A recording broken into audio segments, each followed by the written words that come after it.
is your First Alert 5 weather with Sam Schreier.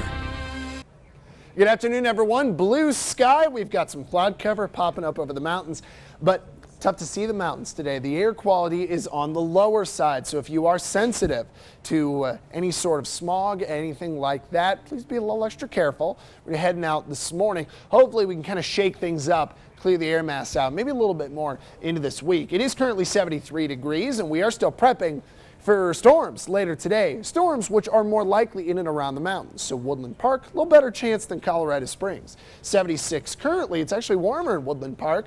It's due to more sun we had from the morning. It's 77 in Pueblo over blue sky. Pueblo, your humidity is not too bad. Still a little muggy feel, and your storm threats are pretty low, just like Trinidad. Fairly low storm threat. The chances are much better west into the mountains, and we do have a lot of sun over town. Pollen count, we see it's a little bit more moderate in the trees and mold, but dropped into the grass and weeds. Now let's go take a look. Two very different air masses across the country. A huge plume of dry air is slamming to the south underneath some cooler air settling into the Midwest. But Colorado, we are pulling monsoon moisture back up into the state, and this is going to be one of the things that helps to fuel some thunderstorms over the high country later today. The winds up above us are moving out of the north and northwest. Watch the way the clouds are pushed. That's the way storms are going to travel later on. So we know that most of the action is going to be off the mountains and then just travel south. And our modeling does the same thing. So we start to see a couple storms develop across the Front Range and then back into it. A little bit more towards 1 to 1:30. Now I think by 2 to 3, storms are going. They've got the energy, they've got the moisture, and we're raining pretty good across Cripple Creek, southern Teller County, right near Canyon City and moving through Westcliff.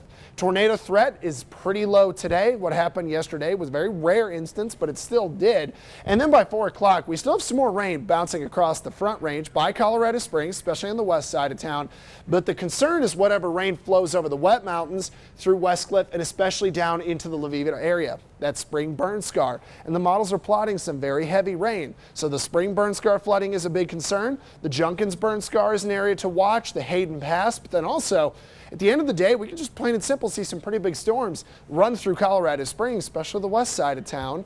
And it may try to come to Pueblo, but Pueblo, I still feel like you have a better chance of staying dry. And we're all done with the rain by about 9 to 10. So in Colorado Springs, 2 on the impact scale, because I don't think storms could be severe, but heavy rain, definitely a possibility. Hot tomorrow with a little bit more action over the mountains coming out into the low-lying areas. And then we go through the rest of the week. There's going to be pretty much a daily rain chance, although I will say Thursday is maybe the next heavy rain. Going into Pueblo, temperatures are going to get into the 90s through time. I think tomorrow and today both have a pretty good chance of staying dry.